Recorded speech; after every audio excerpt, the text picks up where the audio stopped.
आप लोग बड़े भाग्यशाली हैं कि आप सब पावन सी कथा वृंदावन में सुन रहे हैं। कथा सुनने वाला व्यक्ति बड़ा पुण्यात्मा होता है। जब आप कथा सुनते हैं तो आपके भीतर के सारे पाप निकल निकल करके भागते हैं, पाप टिकते नहीं हैं। जो सत्संग करता है वह निष्पाप हो जाता है। निष्पाप मतलब पाप से मुक्त। जैसे दवाइयां खाने से, औषधि लगाने से रोग ठीक होने लग जाता है, रोग से हमें मुक्ति मिल जाती है। जैसे औषधि खाने से, दवाई खाने से रोग से मुक्ति मिल जाती है, ऐसे सत्संग करने से पाप से मुक्ति मिल जाती है। पाप से मुक्त करने के लिए कथा सुनना चाहिए। जीते जी मुक्ति चाहते हो तो कथा सुनो, पाप से मुक्त हो जाओगे। हमारी मैया मीरा मैया बढ़िया काम कर रही हैं। इनके पुत्र भी भागवत सुन रहे हैं, पुत्रों के पुत्र भी भागवत सुन रहे हैं। मतलब जब आप भागवत सुनते हैं तो पूरा परिवार भागवत सुन लेता है, सभी का जीवन संवर जाता है। आप लोगों ने भागवत जी की पोथी पाठ बिठाई, ये बड़ा पुण्य है। इसी बहाने आपके बच्चे बच्चियां भागवत सुन रही हैं, कुछ ना कुछ सीखेंगे। गर्मियों की छुट्टी है, बच्चे घर में भी क्या करेंगे? क्रिकेट देखेंगे, मोबाइल चलाएंगे। इससे बढ़िया है कि कथा सुने, कुछ सीखने को ही मिलना है। कल हम लोगों ने कथा में सुना धुंधकारी नाम का एक पापी, जो बहुत बड़ा पापी था। पापी किसे कहते हैं? जो धर्म के विरुद्ध आचरण करे उसे पापी कहते हैं। पापी किसे कहते हैं? जो धर्म के विरुद्ध चले। जैसे रावण धर्म के विरुद्ध चला। भाई पराई स्त्री को चुरा लेना धर्म तो नहीं था, धर्म के विरुद्ध आचरण किया रावण ने, वह पाप था। तो आप जो भी कार्य धर्म के विरुद्ध करते हैं वह पाप है। धर्म कहता है कि ये करो, ये मत करो, तो जो करने का मना किया जा रहा है वह काम करना ही पाप है। ठीक है? तो पाप से बचना है, भागवत सुनो। धुंधकारी पापी हो गया, अपने माँ बाप को मारता है। माँ बाप को मारना धर्म के विरुद्ध है। माँ बाप की सेवा करना तो धर्म है, पर माँ बाप पे हाथ उठाना यह धर्म के विरुद्ध है, यही पाप है। कभी अपने माँ बाप पर हाथ नहीं उठाना चाहिए, कभी अपनी सास पर, ससुर पर, पति पर हाथ नहीं उठाना चाहिए। किसे मारें किसे ना मारें ये भी तो धर्म है ना।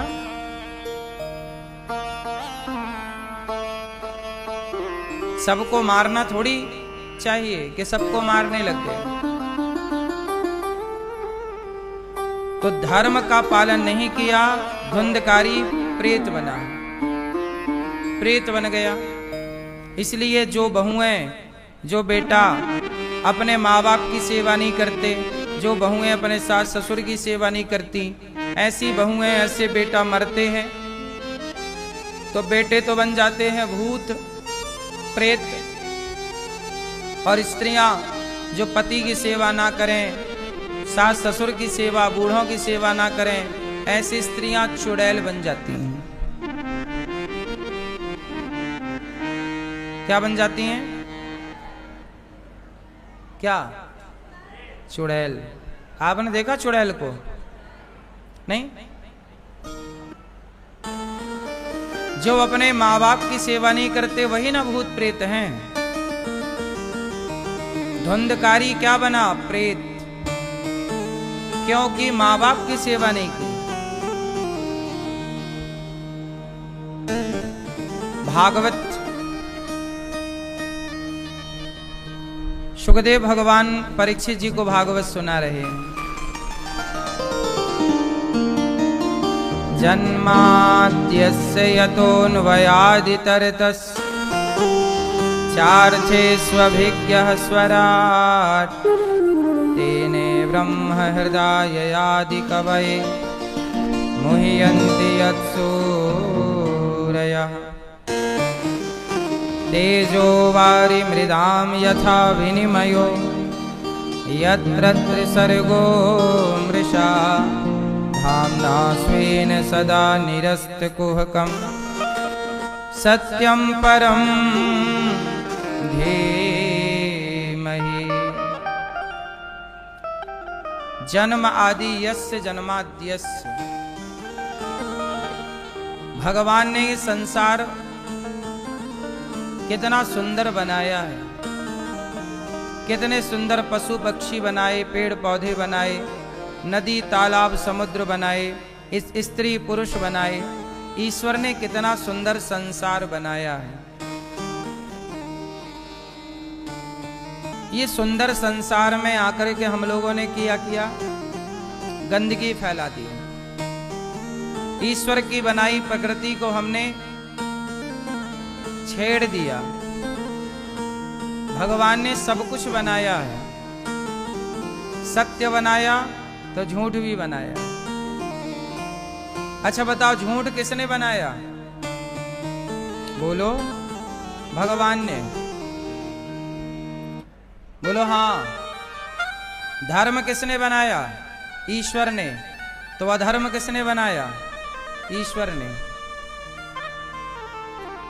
धर्म भगवान के हृदय से प्रकट हुआ और अधर्म भगवान की पीठ से प्रकट हुआ। पता है आपको? अधर्म भी भगवान का बेटा है,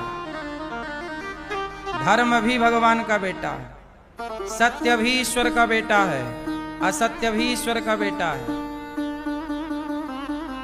जीवन भी उसी का बेटा है और मृत्यु भी उसी की बेटी है। अब सवाल खड़ा हुआ, ये काम उसी का बेटा, भगवान का बेटा काम। क्रोध किसका बेटा है? भगवान का। लोभ किसका बेटा है? भगवान का। अभिमान अहंकार किसका बेटा है? बोलो मेरी माँ। ये सब भगवान के बच्चे हैं। लक्ष्मी और अलक्ष्मी ये दोनों ना ईश्वर के पास हैं। सब कुछ ईश्वर ने बनाया, सब कुछ। सवाल खड़ा हुआ कि भगवान ने जब धर्म बनाया तो अधर्म क्यों बना दिया? सच बनाया तो सच ही बनाते, झूठ क्यों बना दिया? अब सवाल खड़ा है ना कि ईश्वर ने क्यों बनाया। चलो बताओ, झूठ की जरूरत है या नहीं? बोलो, है? सच की जरूरत है कि नहीं? ज्यादा जरूरत किसकी है? हैं? जोर से, जोर से। झूठ क्यों बनाया भगवान ने?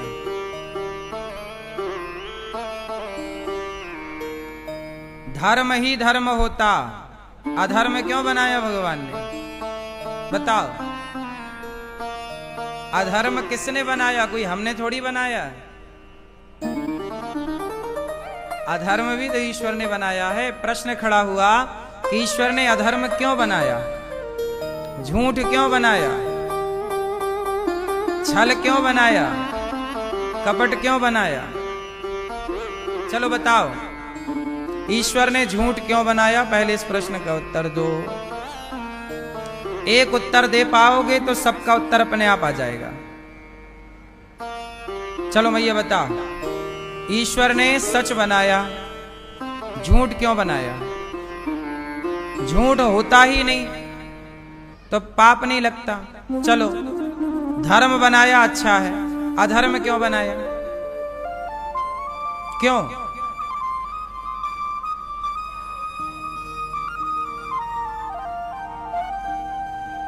क्यों अधर्म क्यों बनाया? आप बताओ। झूठ क्यों है, अधर्म क्यों? होता ही ना तो झंझट ही नहीं होती। क्यों है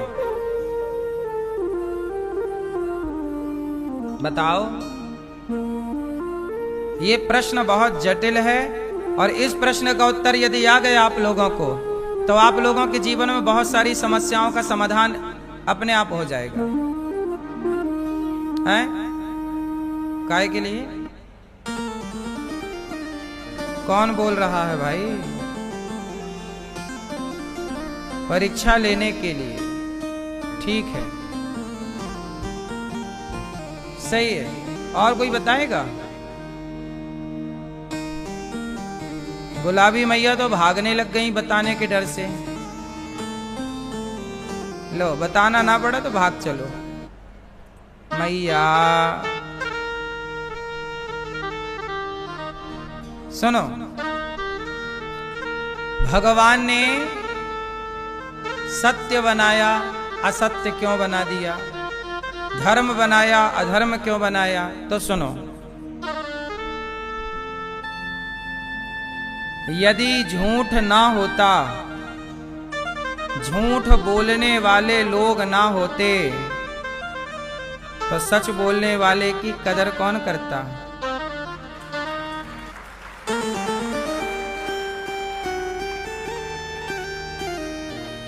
जब झूठ बोलने वाले लोग हैं तब ना सच की कीमत है। झूठ बोलने वाले होते ही ना तो सच की कीमत ना होती। बोलो हाँ भाई। कीचड़ ज्यादा होगा तब ना उस कीचड़ में खिला हुआ कमल सुंदर लगेगा। झूठ ही झूठ होगा तब उस झूठ में एकाध सच्चा अच्छा दिखेगा। अरे ये सच्चा है। झूठ उस कीचड़ की तरह है और सत्य उस कमल की तरह। हाँ या ना?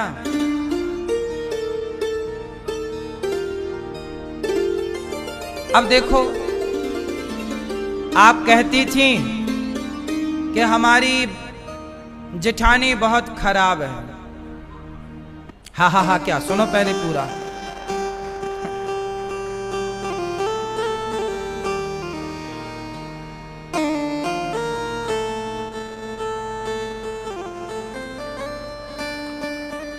आप कहती थी कि हमारी जेठानी बहुत खराब है, लेकिन जब आपकी भौजाई आई तो वो और खराब थी। जब वो और खराब थी तब आपको लगा नहीं हमारी जेठानी तो इससे अच्छी है। आप जिसे खराब कहते हैं, आप जिसे बुरा कहते हैं, जब आपको उससे भी अधिक बुरा मिलता है तब आपको वो अच्छा लगने लग जाए। नहीं यार, ये तो अच्छा है। तो बुराई ना होती तो अच्छाई की कदर कौन करता?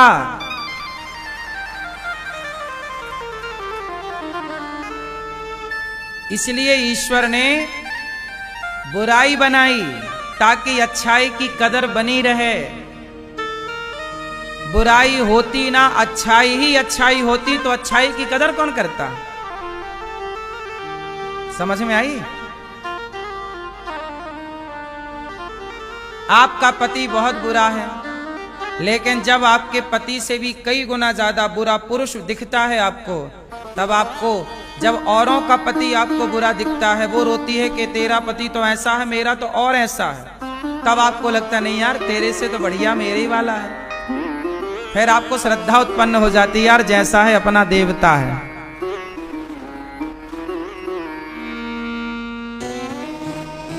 आपको लगता है हमारी पत्नी बहुत बुरी है, लेकिन जब औरों की पत्नियों को सुनो कि वो ड्रम में पैक कर रही हैं काट पीट के, तब आपको लगा नहीं यार अपनी वाली बहुत बढ़िया है।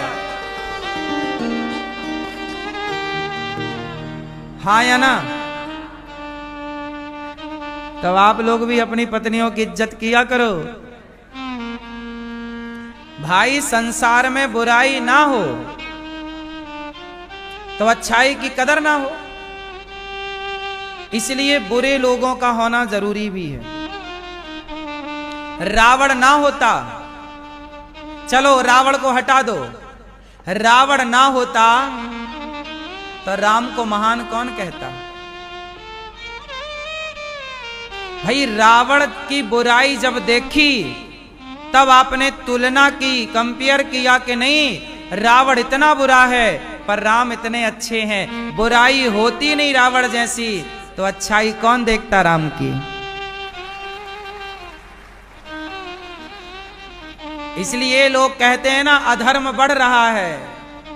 अधर्म बढ़ता है तब जाके धर्म स्थापित होता है। बिना अच्छा ये बताओ संसार में पहले बुराई आई कि अच्छाई आई? क्या आई बोलो? कोई भी पिक्चर देखो विलन पहले आता है, हीरो बाद में। बोलो हाँ। रावण पहले आया, राम बाद में। कंस पहले आया, कृष्ण बाद में। बोलो हाँ। हिरण्याक्ष पहले आया, 12 भगवान बाद में। हिरण्यकश्यपु पहले आया, नरसिंह भगवान बाद में। बुराई पहले आएगी, अपना डेरा जमाएगी, फिर अच्छाई आएगी, उस बुराई को मिटाएगी, तब अच्छाई का डंका बजेगा।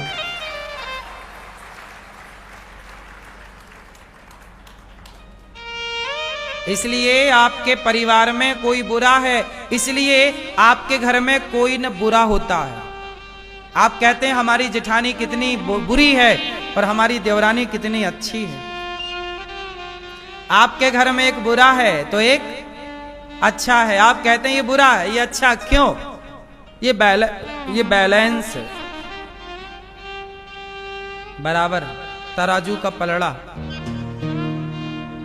अरे बुरा ना होता तो अच्छे की कदर करता कौन?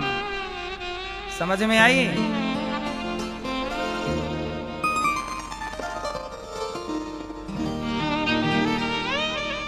बेचारी वो ड्रम में पैक ना करती अपने पति को तो पत्नियों की इज्जत करता कौन? आपकी इज्जत बढ़ गई कि यार हमारी बढ़िया है उससे, तो आपकी इज्जत घटी के बढ़ी? हाँ फिर बढ़ गई आपकी इज्जत। कुल मिलाके यही है धर्म अधर्म, सच झूठ, छल कपट, हर जगह ये सिद्धांत थ्योरी काम कर जाएगी। इसलिए कहता हूं कि बुरे व्यक्ति को भी बुरा ना कहो,